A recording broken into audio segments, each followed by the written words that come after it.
Hello, this is Connor Rodriguez with his presentation. While others think gaming and violence are one and the same, I will do my best to end this age-old debacle once and for all. Without this information, the misconceptions of how video games are linked to and the only reason to violence shall forever remain incorrect. I shall discuss the media's wrongdoing with video games.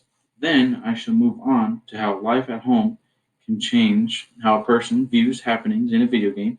And finally, I shall end with how psychological issues might provoke someone to do something not very nice. The public wants to know why teens commit violent acts, so the media meets their needs and chooses to blame violent video games for the person's wrongdoings without considering their background and past experiences. All the media is responsible for giving video games a horrible reputation of video games coincides with violence. Popularity of violent video games does not coincide with violence. Once more, violent video games do not coincide with violence. More than 85% of video games on the market contain some form of violence. Violent crime, particularly among the young, has been decreasing in our country as video games have been increasing in popularity. Through the media, although the media talks down to video games, teens with active parental involvement are unlikely to turn into a violent matter no matter what video game they play. Home life is a major factor to how a person will act when presented with something as strong as video game ideals versus their parents/guardian ideals. Parents allow gameplay. More than 90% of US children play some kind of video game, whether that be violent or not, just hands down any type of game.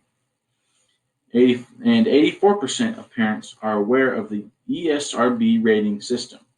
It's like the little box in the corner of video games. You'll see it. You'll see it.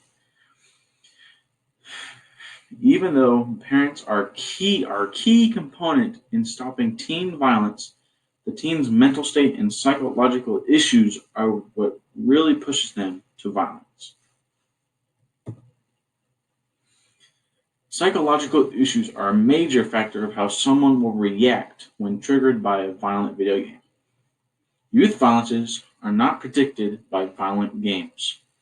These results often further support to the conclusions that video game violence is not a meaningful predictor of youth violence and, instead, support to the conclusion that family and social variables have more influential factors. Many factors we know to be risk factors are increased aggressive behavior, aggressive cognition, and aggressive affect, and reduced prosocial behavior, empathy, and moral engagement.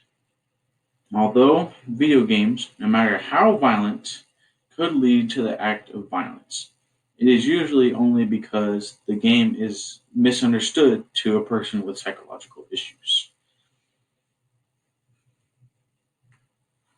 Media is to blame when violence is loosely linked to video games.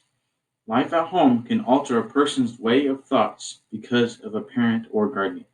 Psychological issues influence how someone thinks and could bring them to an irrational decision from when they experience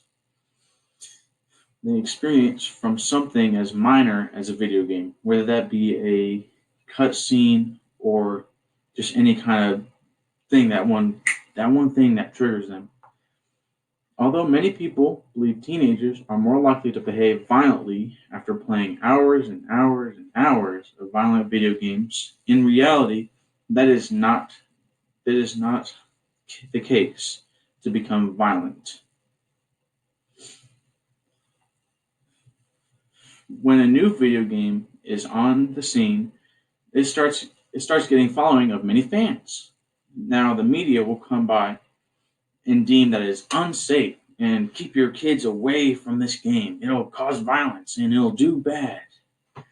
And they'll come out with this video games cause violence message they spread, and it's just wrong and it affects all type of people, especially the one person who just wants to unwind after a stressful day, sink into their chair, and play their favorite game as a nice way to wrap up an already awful day.